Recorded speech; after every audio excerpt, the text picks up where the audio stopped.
Good day, everyone. This is Mark Vella. You're listening to Headline News. National Security Council. Biden condemned the CCP for genocide against the Uighurs. On Monday, January 25th, National Security Council spokesperson Emily Horn told the Washington Examiner that Biden acknowledged the CCP's genocide against the Uighur Muslim community. She said, President Biden has called the oppression of the Uighurs a genocide, and he stands against it in the strongest possible terms. On the Uighurs issue, Biden's position is consistent with the Trump administration's views. Trump administration Secretary of State Mike Pompeo announced last Tuesday on January 19th that just as the Nazis committed genocide against the Jews during the Holocaust, the CCP has committed genocide against the Uighurs. In addition to genocide, the Trump administration has also called out the CCP for committing crimes against humanity. The CCP detained more than 1 million Uighurs and other ethnic minorities in concentration camps. The Uighurs went through forced labor, forced sterilization, and torture. On January 19th, Biden's Secretary of State nominee, Anthony Blinken, also said that he believes former President Trump was right to be tough on the CCP. He agreed with the Trump administration's assessment that the CCP has been committing genocide on Xinjiang. That would be my judgment as well, Blinken said. I think we're very much in agreement, he said. The forcing of men, women, and children into concentration camps, trying to, in effect, re-educate them to be adherents to the ideology of the Chinese Communist Party, all of that speaks to an effort to commit genocide. The United Nations defined genocide as the intent to destroy, in whole or in part, a national, ethnic, racial, or religious group. The Epoch Times media believes that even though these findings do not impose automatic punishment measures on the CCP for committing the crimes, it may lead to more companies and countries demanding transparency from the CCP regarding its treatment of ethnic minorities. The CCP refused to acknowledge its crimes in Xinjiang, but its practice of repressing Uyghurs through its massive concentration camps and surveillance system has been well documented. The international community has been condemning the CCP.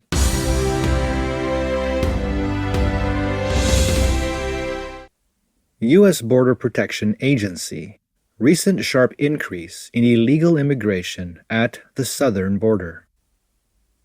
U.S. Customs and Border Protection, CBP, reports that a caravan of migrants from Honduras is converging on the southern U.S. border, increasing at an alarming rate. CBP officials warned that illegal immigration is only part of the threat, with pandemic health risks and other criminal threats along the border. Matthew Hudak, CBP Chief Patrol Officer for the Laredo, Texas District, said in an interview with the Epoch Times, "Like everybody, we're tracking the formation of these caravans in Central America." CBP Acting Commissioner Mark Morgan recently issued a statement on the potential migrant caravan. "Do not waste your time and money, and do not risk your safety and health." According to Hudak, the Laredo District has not seen a decrease in immigration as a result of the statement. Since October 1st last year, the district's CBP has arrested more than 30,000 illegal immigrants, a 50% increase over the same period last year. Similar trends have been observed in other districts along the southern border, Hudak added. According to Hudak, the 50% increase is a pretty concerning rate. Hudak said that some of the 9,000 migrants will eventually reach the southern border. Part of the group was stopped in Guatemala on January 16th. Depending on the speed and manner in which the migrants travel, their arrival at the U.S.-Mexico border could take anywhere from a few days to a few weeks. Hudak said human smuggling is often achieved in conjunction with drug and weapons smuggling.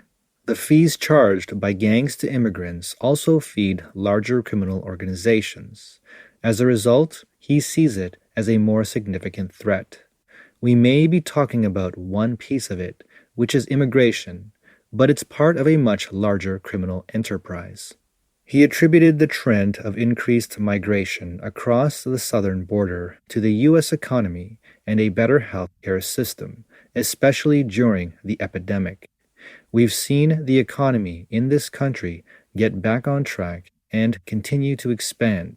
That's always a driving force of people coming this way looking for jobs and work. We have done interviews where we do get that information, that there is a sense of timing, that now is the time to try to make that journey here to the U.S. Teresa de la Garza, an immigrant representative for Catholic Social Services in Laredo, said it took her 11 years to obtain U.S. citizenship. Growing up on the border, she attended an international school in Texas and returned to her home in Mexico every day.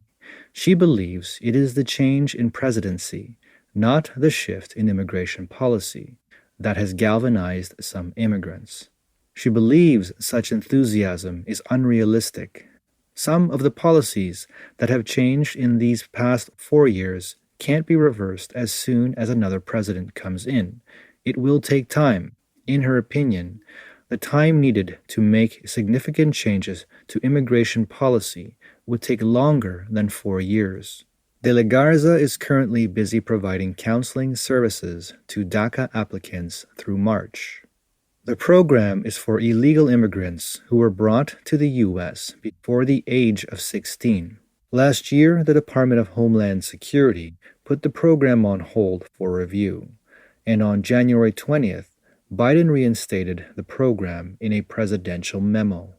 De la Garza spoke about how local communities do not want mass migration to the U.S.-Mexico border region for fear of the spread of the outbreak. Just a few weeks ago, CBP intercepted 114 migrants in a box truck. Most of them were not wearing personal protective equipment. Hudak said the primary challenge for CBP in the near term is to protect national security and the workforce during the epidemic, and to adjust to shifts in gang and smuggling group techniques, including sending more mobile vehicles on missions. Laredo is one of 9 districts along the southern border where CBP is involved in law enforcement. Its border with Mexico is approximately 135 miles.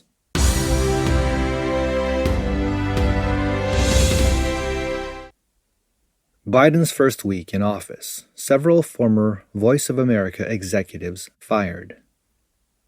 President Biden began a major reshuffle of publicity caliber on his first day in office. 2 Voice of America, or VOA, officials were asked to leave after the dismissal of former U.S. Agency for Global Media CEO Michael Pack. They were both forced out of the VOA News Division along with its parent company, the U.S. Agency for Global Media, or USAGM. VOA Chief Executive Robert Riley and Deputy Chief Executive Elizabeth Robbins, longtime conservative figures, both accepted positions with PAC shortly before this. The 2 officials were escorted from the VOA's headquarters by security guards after the transition between the former and current administrations, said a department source, who asked not to be named. At the time PAC was asked to leave, Voice of America News executive Karu Chow became the acting CEO of the USAGM, controlling the deployment of staff at VOA and other media outlets. According to NPR News, both Riley and Robbins called the firing illegal, with Robbins emphasizing that it was politically motivated. Prior to that, Riley and Robbins signed a 2-year contract with the USAGM in December last year, which stipulates that they should not be dismissed unless there are criminal reasons. The industry pointed out that the relevant practice of the CEO of USAGM may lead to legal disputes at a later stage. Riley was replaced by VOA reporter Yolanda Lopez after Lopez was stripped of all editorial oversight of the VOA English News Center for asking overly pointed questions of then Secretary of State Mike Pompeo. Jeff Shapiro, head of the Office of Cuba Broadcasting, has also resigned. The Biden administration also intends to reappoint the heads of Radio Free Asia, Radio Free Europe, and the Middle East Network, according to 5 NPR sources familiar with the matter. These broadcasters are nonprofit corporations funded by the U.S. government.